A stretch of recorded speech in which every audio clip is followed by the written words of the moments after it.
What is up, everyone? My name is Joseph and welcome back to Casually Competitive MTG, where it's our goal to bring you semi-competitive EDH gameplay content that is both fast-paced and entertaining. In today's video, the video length may look long, but let me tell you, it is a very fast-paced game and a very interactive one, probably the longest recording session we've ever had for a single game, and I think you guys are really going to enjoy it. The commanders we have for you today are Xyris the Writhing Storm, the partner commanders Tymna the Weaver and Bruse Tarl Boorish Herder in a deck known as Mad Farm, Rashmi Eternities Crafter, and Tayam Luminous Enigma. Like I said, this is a very interactive game and I really do think you guys will enjoy it, but before we get into the opening hands and deck introductions, we have a few quick channel promotions. First, this video is sponsored by Alter Sleeves. If you're looking to pick up some cool looking art for your commanders or the cards in your decks without having to physically altering them, check out Alter Sleeves using the link in our description to not only support the channel, but also support artists on Alter Sleeves and pick up some affordable, unique looking card art. If you want to directly support the channel, we have a Patreon, link is in the description, with some reward tiers set up that we think you'll really enjoy if that's something you're interested in. The support goes a long way to help improve these videos, and we really appreciate those who help us out in this way. Next, if you want some casual competitive merch, tokens, or playmats when they're available, head on over to our website, link is also in the description. If you're looking to pick up cards in the near future, click on our TCG affiliate link before you do to directly help out the channel at no cost to you. And finally, if you're looking for some more Magic the Gathering memorabilia, we're affiliated with Flipside Gaming, where if you use our code CasuallyMTG at checkout, you can receive 10% off eligible purchases and support the channel. And between now and when the set releases, we're partnering with them to do a Commander Legends box giveaway, details link in the description. Now with that out of the way, let's get into the opening hands and deck introductions. Going first is myself playing Xyris the Writhing Storm. This is an experimental deck that looks to play wheels with Xyris on the battlefield and then get value off of the snakes that are created through something like Impact Tremors or Perforos, or just by threatening life totals and keeping my board state safe. The primary win conditions in this deck are Underworld Breach and Brain Freeze to mill out my opponents, as well as Ominous Seas and Greater Good to draw my library. The Impact Tremor shenanigans really isn't a win condition as much as it is just kind of a value piece to keep my opponent's life totals in check. My opening hands contained an Island, a Flooded Strand, a Verdant Catacombs, a Dispel, a Brain Freeze, a Compost, and a Windfall. Going second is Bill playing Mad Farm. This is the partner commanders Tymna the Weaver and Bruse Tarl Boorish Herder, and the goal of this deck is to just have a lot of value in the command zone, drawing a lot of cards and gaining a significant and non-negligible amount of life with Bruse Tarl in order to get big plays off of cards like Ad Nauseam. This deck eventually wins by using the cards Ad Nauseam, Angel's Grace, and Sickening Dreams to draw his library and then deal enough damage to his opponents to win, or through a combo involving Leonin Relic Warder and a reanimation effect and a pinger in order to just constantly blink Leonin Relic Warder and ping down his opponents. Bill's opening hand contained 6 cards, and those cards were a Bloodstained Mire, an Urborg Tomb of Yawgmoth, an Isolated Chapel, a Path to Exile, a Drannith Magistrate, a Necromancy, and he put a Windswept Heath to the bottom of his library. Going third is Adam playing Rashmi Eternities Crafter. This deck is just a super control-based deck that looks to control the board and draw cards off of it using Rashmi's ability, all while looking for a way to generate infinite or just a lot of mana, and with this mana he has a few different ways to win the game. One of them being a large Finale of Devastation to just pump up his board and grab things like Craterhoof Behemoth, and another big spell that he commonly plays to win the game is Enter the Infinite, which he uses to, well, draw his library and then win the game. Adam's opening hand contained an Island, a Command Tower, a Verdant Catacombs, a Fintorn Elves, an Exploration, a Jace Wielder of Mysteries, and a Craterhoof Behemoth. And finally, going last is Nate playing Tayam Luminous Enigma.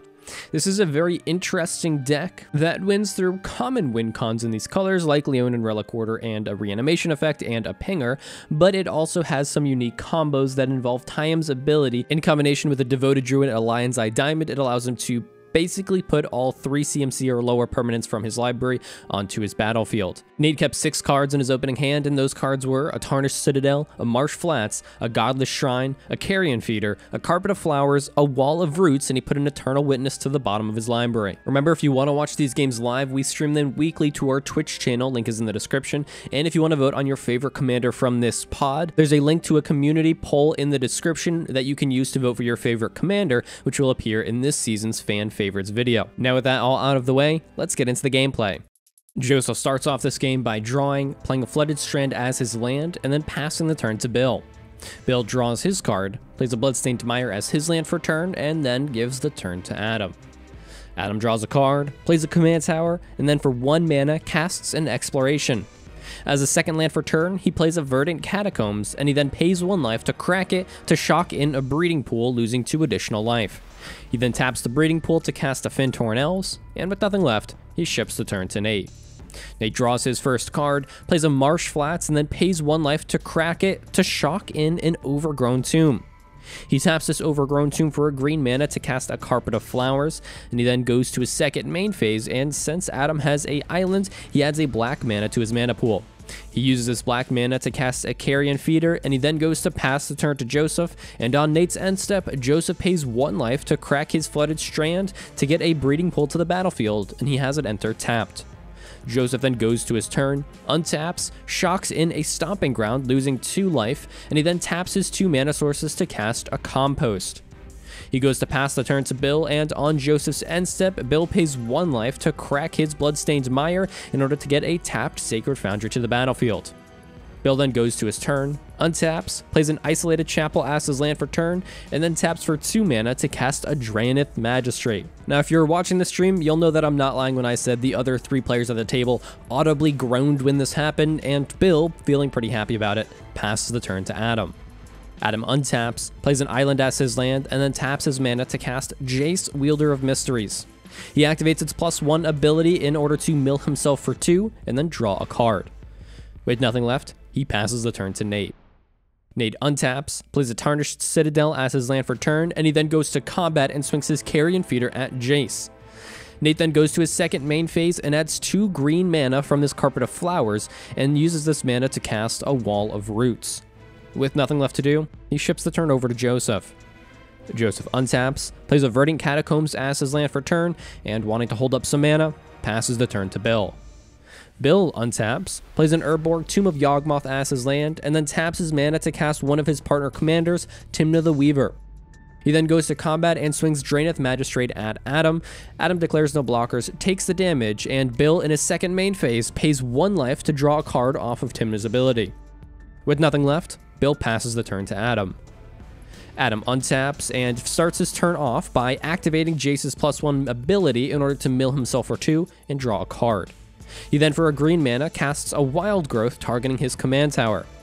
He then taps his mana to cast another Jace, Jace Mirror Mage. He activates this new Jace's plus ability in order to scry 2 cards, scrying them both to the bottom. He then taps for 1 mana to cast a Sensei's Divining Top, and with nothing left, he passes the turn to Nate. Nate untaps, and in his first main phase, he adds 2 green mana to his mana pool from Carpet of Flowers. He uses this mana to cast an Earthcraft. He then goes to combat and swings his Carrion Feeder at Jace, Wielder of Mysteries. Adam declares no blockers, Jace takes the damage, and in his second main phase, Nate plays a tapped Godless Shrine, and he goes to pass the turn to Joseph, and on Nate's end step, Joseph pays 1 life to crack his Verdant Catacombs to get a forest to the battlefield. Joseph then goes to his turn, untaps, plays a mountain as his land, and then taps for 3 mana to cast a Windfall. The Windfall resolves, everybody discards their hands and draws 6, and due to the black cards that were discarded, Joseph draws 2 additional cards from Compost. Bill uses one of his draws to dredge a Stinkweed Imp that was discarded, and Joseph, with nothing left to do on his turn, moves to his end step and discards down to hand size. Bill then goes to his turn, untaps, plays a Blood Crypt as his land for turn, paying 2 life to have it enter untapped, and then for 1 mana he casts a Mana Vault. He then taps his mana to cast a Felwar Stone, and he then taps some more of his mana to cast his other partner commander, Bruse Tarl, Boorish Herder. When Bruce enters the battlefield, he gives Draenith Magistrate double strike and lifelink, and he then goes to combat and swings Tymna at Joseph and Draenith Magistrate at Adam. No blockers are declared, the damage is dealt. Bill gains a total of 4 life, and in his second main phase, he pays 2 life to Tymna's ability in order to draw 2 cards. With nothing left, he passes the turn to Adam.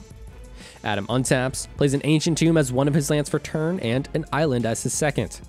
He then casts a Fertile Ground, targeting his Breeding Pool. He follows this up by activating Jace, Wielder of Mysteries +1 ability to mill himself for 2 and draw a card.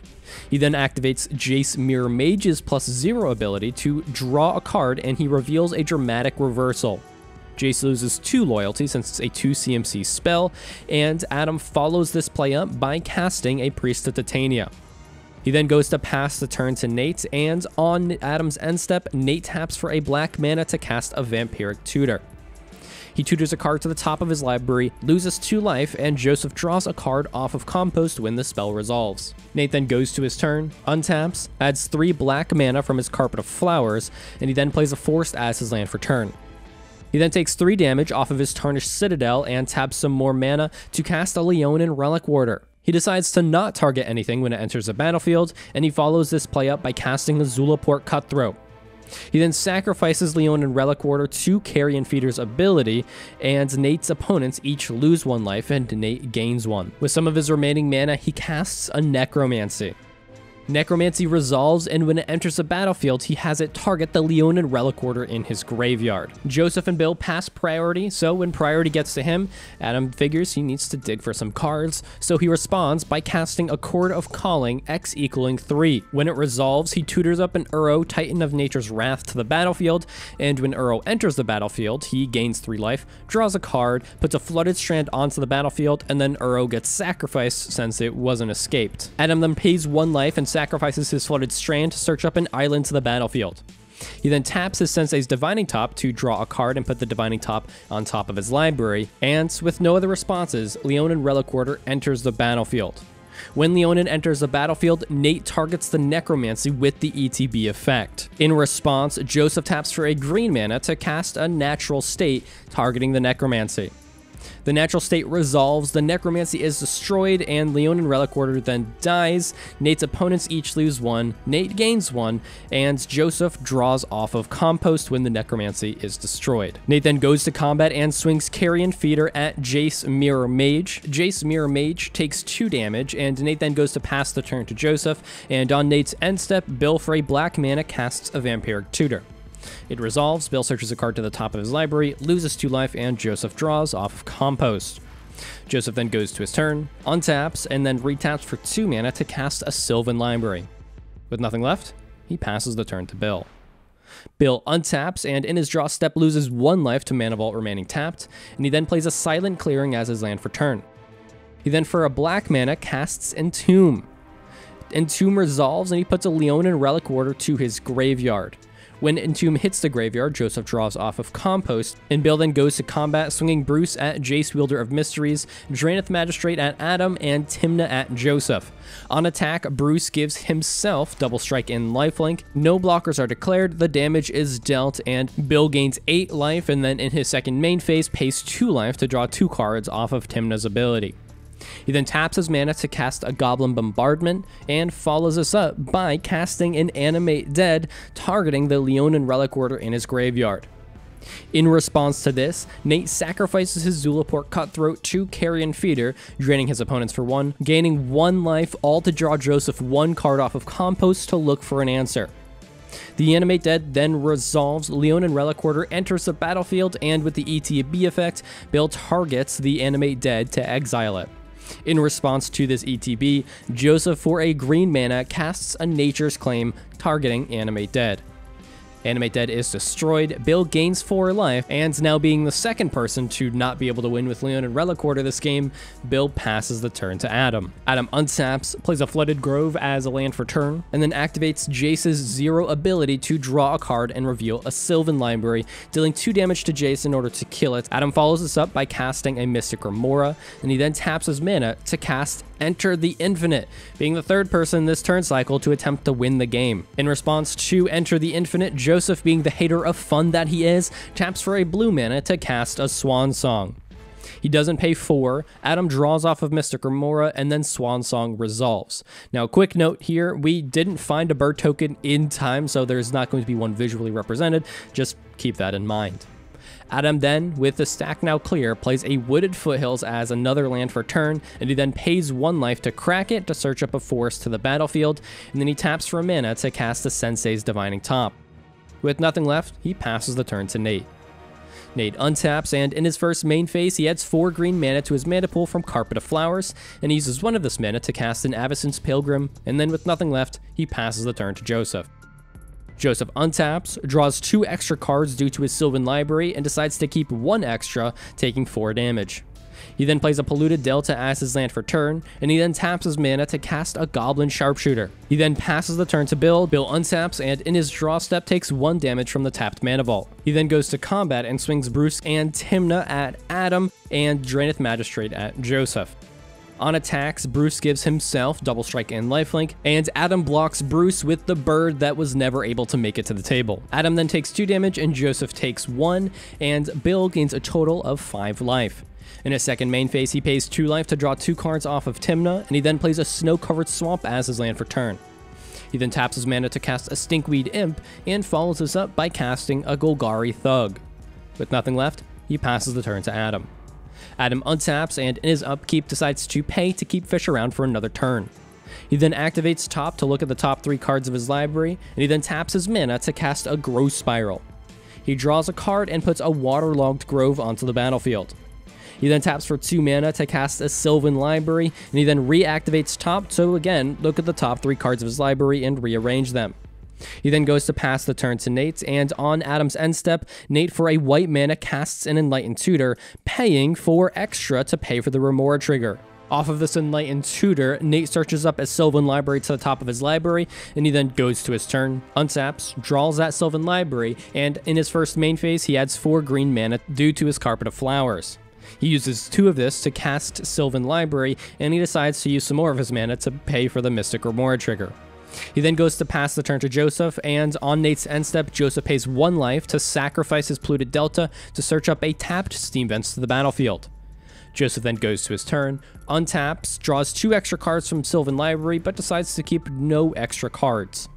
He then plays a Prismatic Vista as his land for turn, and then taps for 2 mana to cast an Ominous Seas, not paying for the Mystic Remora, allowing Adam to draw. With nothing left, Joseph passes the turn to Bill. Bill untaps, and in his draw step loses 1 life due to the tapped Mana Vault, and then before drawing, he sacrifices his Golgari Thug to Goblin Bombardment to deal 1 damage to Goblin Sharpshooter. When the Golgari Thug dies, there is a Goblin Sharpshooter trigger as well as a Compost trigger when it hits the graveyard, and in response to both of these triggers, Joseph sacrifices his Prismatic Vista, paying 1 life to search up an island to the battlefield. He then resolves the draw trigger, drawing off of Compost, putting a counter on Ominous Seas, and still before the original Goblin Bombardment untap from the sacrificed creature, he taps his Goblin Sharpshooter to deal 1 damage to Priest of Titania. The Priest dies, which untaps Goblin Sharpshooter, and he then retaps it to deal 1 damage to Fintorn Elves. He repeats this to deal 1 damage to Avacyn's Pilgrim, and in response to that, Nate sacrifices it to Carrion Feeder to pump it up a little bit more. When the Avacyn's Pilgrim dies, it untaps Goblin Sharpshooter, and Joseph then retaps Goblin Sharpshooter to deal 1 damage to Tymna the Weaver. Tymna takes 1 damage, and then the original untapped trigger from the Golgari Thug hitting the graveyard resolves, untaps Goblin Sharpshooter. Joseph retaps it to deal a 2nd damage to Tymna. Tymna dies. Due to commander deaths and how they now work, Joseph draws off of Compost and then untaps Goblin Sharpshooter a final time, but with nothing else to kill, he decides to no longer respond. The original Goblin Bombardment damage is dealt. Goblin Sharpshooter dies. Bill then finally draws his card for turn, and in his first main phase, taps his mana to recast his commander, Tymna the Weaver. He then goes to combat and swings Stinkweed Imp at Nate, Bruse Tarl at Joseph, and Draenith Magistrate at Adam. On attack, Bruse gives himself Double Strike and Lifelink, and then no blockers are declared. Everybody takes the damage. Bill gains 6 life, and in his second main phase, he pays 3 to draw 3 off of the Tymna trigger. With one of these draws, he dredges back his Golgari Thug, and off of these dredges, Joseph draws a total of 1 card from the Compost, putting another counter onto Ominous Seas. Bill then casts a Tormenting Voice in his second main phase, discarding his Golgari Thug as an additional cost. He does not pay for Mystic Remora. Adam draws, and Joseph then draws from Compost. Bill draws 1 card, and with the second draw, he dredges back the Golgari Thug to his hand. There are no Compost triggers for this second dredge, and still in his second main phase, Bill for 0 mana casts a Mana Crypt, not paying for Mystic Remora, and he taps it to cast a Talisman of Indulgence, again not paying for Mystic Remora. With nothing left, Bill passes the turn to Adam. Adam untaps, and in his upkeep again pays for Fish, taking 2 damage from his Ancient Tomb, and then draws 2 additional cards from Sylvan Library. He decides to take 8 total damage, keeping all 3 cards, and he then plays a Misty Rainforest for one of his lands for turn and an island for the other. He then taps his mana to cast Nissa, Steward of Elements, X equaling 6, and he then activates top to rearrange the top 3 cards of his library. He then activates Nissa's +0 ability to reveal an Allosaurus Shepherd, and that gets put onto the battlefield. With nothing left, Adam passes the turn to Nate. Nate untaps, draws 2 extra cards due to Sylvan Library, keeping 1 extra, taking 4 total damage. He then adds in his first main phase 5 white mana with his Carpet of Flowers, and he uses 4 of this mana to cast a Linvala, Keeper of Silence. He then for 2 mana casts a Demonic Tutor, not paying for Mystic Remora. He tutors a card to his hands, and when that card hits the graveyard, Joseph draws off of Compost. He then goes to combat and swings his Carrion Feeder at Bill for 4 total damage. Bill takes the damage, and with nothing left, Nate passes the turn to Joseph. Joseph untaps, draws 2 additional cards with Sylvan Library, and adds 3 total counters onto Ominous Seas. He decides to keep no extra cards from Sylvan, just keeping the 1, and he plays a Wooded Foothills as his land for turn. He then pays 1 life to crack this Wooded Foothills to find a forest and put it onto the battlefield, and he then for 0 mana casts a Lotus Petal, not paying for Mystic Remora. He then taps his mana to cast a Wheel of Fortune, again not paying for Mystic Remora, but this time Adam decides to not draw. Bill responds to this wheel by for a white mana casting Angel's Grace, again not paying for fish, but Adam does not draw. The Angel's Grace resolves, and Nate decides to cast an Abrupt Decay, targeting the Goblin Bombardment. He also doesn't pay for Mystic Remora, but Adam still does not draw.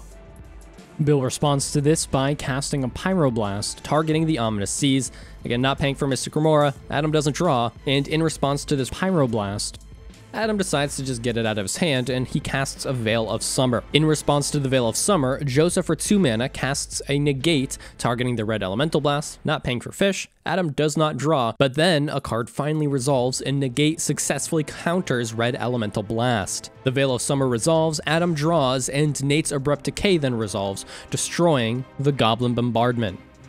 Wheel of Fortune then resolves, everybody discards their hand, draws 7, Joseph adds 7 counters to his Ominous Seeds from these draws, and Joseph also draws 1 additional card due to Compost, adding another counter onto Ominous Seas. With one of his draws, Bill dredges his previously sacrificed Golgari Thug, and off of the dredge 6 hits another black card, and Joseph draws another card off of Compost, adding another counter onto Ominous Seas. Joseph, with nothing left to do at this point, decides to go to his end step, discards down to hand size, and passes the turn to Bill. Bill untaps and in his upkeep loses his Mana Crypt trigger, taking 3 damage, and in his draw step takes another damage from his tapped Mana Vault. He then immediately goes to combat and swings Stinkweed Imp at Joseph and the rest of his creatures at Adam. On attack, Bruce gives himself again Double Strike and Lifelink, and Adam blocks Bruce with Allosaurus Shepherd. The rest of the damage is then dealt. Bill gains a total of 5 life, and in his second main phase, Bill pays 2 life to draw 2 cards off of Tymna's ability. He then plays a Plains as his land for turn, and for a white mana, he casts Silence, not paying for Mystic Remora, and in response to this draw, Adam decides to crack his Misty Rainforest to search a Mystic Sanctuary to the battlefield. Mystic Sanctuary enters untapped, and he targets Mental Misstep in his graveyard to put it back on top of his library. In response to this enter the battlefield trigger, Bill casts Skeletal Scrying, X equaling 4 as an additional cost, exiling 4 cards from his graveyard, and not paying for Mystic Remora. Adam draws, and Skeletal Scrying then resolves, and Bill draws 4 cards. Still in response to the Mystic Sanctuary ETB trigger, Bill casts a Tainted Pact, again not paying for fish, so Adam draws. Tainted Pact resolves, and Bill reveals cards until he finds one he wants to keep, which ends up being a Savine's Reclamation, in the process exiling a good portion of his library. There are no further responses to the Mystic Sanctuary ETB. Mental Misstep gets put back on top of Adam's library, and Adam then draws it with the Mystic Remora trigger. Adam then pays 2 life to cast this Mental Misstep, countering Silence, and now with the stack clear, Bill decides to cast his Savine's Reclamation, targeting the Underworld Breach in his graveyard. In response, Adam casts Delay, countering the spell and suspending it with 3 time counters on it. Bill follows this up by casting a Stitcher's Supplier, milling 3 cards, and with nothing left, he goes to his end step, discards a Golgari Thug to hand size, and Joseph draws off of Compost and adds a counter to Ominous Seas. Adam then goes to his turn, untaps, draws 2 additional cards with Sylvan Library, and decides to keep no additional cards, and he just keeps the 1. He then plays a Hinterland Harbor as his first land for turn, a Scalding Tarn as his second. He then taps his mana to cast both an Elvish Mystic and a Birds of Paradise. He then taps for 2 mana to cast a Jace Vryn's Prodigy, and he then activates Nissa's +0 ability to reveal the top card of his library, which is a Gemstone Caverns, and he puts it onto the battlefield. With nothing left, he passes the turn to Nate. Nate untaps, draws 2 additional cards with Sylvan Library, keeping 1 additional card, taking 4 damage, and at the beginning of his first main phase, he had 6 black mana with his Carpet of Flowers. He then plays a Forest as his land for turn, and he then casts a Sol Ring for 1 mana. He then puts a -1/-1 counter on Wall of Roots to add a green mana in order to cast Diabolic Intent, sacrificing the Wall of Roots as an additional cost. Diabolic Intent resolves, Nate searches a card to his hand, and when it hits the graveyard, Joseph draws a card. Nate then takes 3 damage from his Tarnished Citadel to help cast a Grand Abolisher. In response to this, Adam taps his Divining Top to draw a card and put Sensei's back on top of his library, and Adam then taps his mana to cast a counterspell countering the Grand Abolisher. The Grand Abolisher is countered, and Nate then taps his Linvala to untap his forest with Earthcraft to help cast a Pattern of Rebirth targeting his Linvala. In response to this, Joseph cracks his Lotus Petal for a blue mana to help cast a Fierce Guardianship, countering the Pattern of Rebirth. The Pattern of Rebirth is countered, and still with some of his floating black mana, Nate casts a Geralf's Messenger, dealing 2 damage to Adam when it enters the battlefield. He follows this up by casting an Eternal Witness, returning Pattern of Rebirth to his hand, but with nothing left to do, he passes the turn to Joseph. Joseph untaps, draws 2 additional cards with Sylvan Library, adding 3 counters to Ominous Seas, but keeping no additional cards and just keeping the 1. He then plays an Ancient Tomb as his land for turn and taps it, taking 2 damage to help cast a Greater Good. In response to this, Adam casts a Nature's Claim, targeting the Ominous Seas. Joseph responds to the Nature's Claim by, for 3 mana, casting a Deflecting Swat, changing the target of Nature's Claim to Nate's Earthcraft. Deflecting Swat resolves, Nature's Claim resolves, destroying Earthcraft, Nate gains 4 life, and still in response to the Greater Good, Adam takes 2 damage from his Ancient Tomb to help cast an overloaded Cyclonic Rift. Cyclonic Rift resolves, and all of Adam's opponent's non-land permanents are bounced to their hand. Joseph ends his turn by recasting Compost, and he then goes to his end step and discards down to hand size. Bill then goes to his turn, untaps, replays his Mana Crypt for 0 mana, and then taps to cast his Mana Vault. He then recasts his Felwar Stone and Talisman of Indulgence, and then recasts his Drannith Magistrate. In response to Drannith Magistrate, Adam casts a Void Slime, targeting the Drannith Magistrate. In response to Void Slime, Joseph casts a Force of Negation, exiling a Corridor Monitor to counter this Void Slime cast. Drannith Magistrate then resolves, and Bill casts a Stitcher Supplier. When it enters the battlefield, he mills 3 cards. Off of these, Joseph draws 1 off of Compost. Bill then casts a Diabolic Intent, sacrificing his Stitcher Supplier as an additional cost, and Joseph draws 1 when the Stitcher Supplier hits the graveyard. Bill then tutors a card to his hand, and when Diabolic Intent resolve, Joseph draws another card from Compost. Bill then for 0 mana casts a Crow Mox, imprinting Corpse Knight when it enters the battlefield, and then for a white mana he casts a Serra Ascendant. He then plays an Ancient Tomb as his land for turn, and then taps his Ancient Tomb, taking 2 damage to help recast one of his partner commanders, Bruse Tarl. When Bruse enters the battlefield, he gives Drannith Magistrate Double Strike and Lifelink, and he then casts a Sensei's Divining Top, and he finishes his turn by, for a white mana, casting a Swords to Plowshares, targeting Jace Vryn's Prodigy. With nothing left, Bill passes the turn to Adam. Adam untaps, draws 2 additional cards due to Sylvan Library, and only keeps 1 extra, taking 4 damage. He then recasts his Sensei's Divining Top, and he then pays 1 mana to activate to rearrange the top 3 cards of his library. He then activates Nissa's +0 ability, revealing a Thassa's Oracle and putting it onto the battlefield. The Thassa's Oracle ETB resolves, Adam looks at the top 3 cards of his library, puts 1 on top and the others on the bottom. Adam then pays 1 mana and sacrifices his Waterlogged Grove to draw a card, and then for a blue mana, he casts an Opt, scrying a card to the bottom and then drawing a card. He then pays 1 mana to activate his Divining Top, rearranging the top 3 cards of his library, and he then taps top to draw a card and puts Sensei's Divining Top on top of his library. He then pays 1 mana to cast a Brainstorm. He draws 3 cards, puts 2 from his hand back on top of his library, and then for another mana, recasts his Divining Top. He again activates Divining Top to rearrange the top 3 cards of his library, and he then taps the top to draw a card, putting top back on top, and he then taps his mana to cast Oko, Thief of Crowns. He activates Oko's +1 ability to Elk, the Serra Ascendant, and he then casts a Confounding Conundrum, drawing a card when it enters the battlefield. With nothing left, he passes the turn to Nate.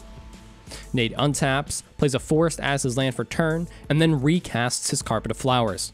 He then goes to his second main phase, adding 6 green mana with his Carpet, and he uses 3 of that to cast Eternal Witness, targeting the Necromancy when it enters the battlefield. In response to the ETB, Joseph pays 2 life to cast Noxious Revival, targeting the Necromancy in Nate's graveyard. The Noxious Revival resolves, Necromancy goes back on top of Nate's library, and Eternal Witness's ETB fizzles. Nate then casts his Carrion Feeder from his hand and follows this up by recasting his Soul Ring. He then uses his Soul Ring to help recast Pattern of Rebirth, targeting Eternal Witness. The Pattern of Rebirth resolves, and Nate follows this up by casting Geralf's Messenger, targeting Adam with the ETB, and Adam then loses 2 life. Now with the stack clear, Nate sacrifices his Eternal Witness to Carrion Feeder, and the Pattern of Rebirth triggers. Off of the Pattern of Rebirth, he searches a Luminous Broodmoth to the battlefield. He then sacrifices his Messenger to Carrion Feeder, which triggers Undying and the Broodmoth. Nate layers his triggers so that the Broodmoth triggers before the Undying, so the Messenger returns to the battlefield with a flying counter on it. So since it's now back on the battlefield, the Undying doesn't trigger, and when it enters the battlefield, Nate has it deal 2 damage to one of his opponents. He then re-sacrifices the Messenger, and this time, since it has a flying counter on it, it comes back with the Undying trigger, having it deal 2 damage when it enters the battlefield, and he then sacrifices it again, and now since it doesn't have a flying counter, it comes back with a flying counter, and he can loop this as many times as he wants, dealing 2 damage each time the Messenger enters the battlefield, dealing enough damage to his opponents in order to kill them, and he then wins the game. If you were watching the live stream, you would know that this game lasted just under, I think, 3 hours, and yeah, it was quite the game. It was just so insanely back and forth. It was a good game for sure, but that was a rough one to play through. The Drannith Magistrate really slowed down Nate's and Adam's plans to utilize their commander for value, and the fact that I could only draw like half of the combo pieces I needed as the Xyris player, and the other rest of my cards were just all control cards, meant that this game probably wasn't going to be a very quick one. And it turned out that it wasn't. I had to kind of police the table to make sure no one won, but in doing that, I had to wheel away a lot of my win cons and use cards that I didn't want to at inopportune times just to kind of save the game. So it was a fun game to play, but a grindy one for sure. And after all of that, there's really nothing I want to talk about specifically, plus I'm just tired of talking. I just recorded this entire gameplay, and my voice needs a little bit of a break. That being said, I want to just say a big thank you to everyone who does support us on Patreon, those who pick up the merch. Just thank you guys so much for helping us continue to be able to do this, and if you do want to support us, there's links in the description where you can do that. That being said, we hope you enjoyed this video. That is all we have for it. I am Joseph, this is Casually Competitive MTG, and we will see you next time.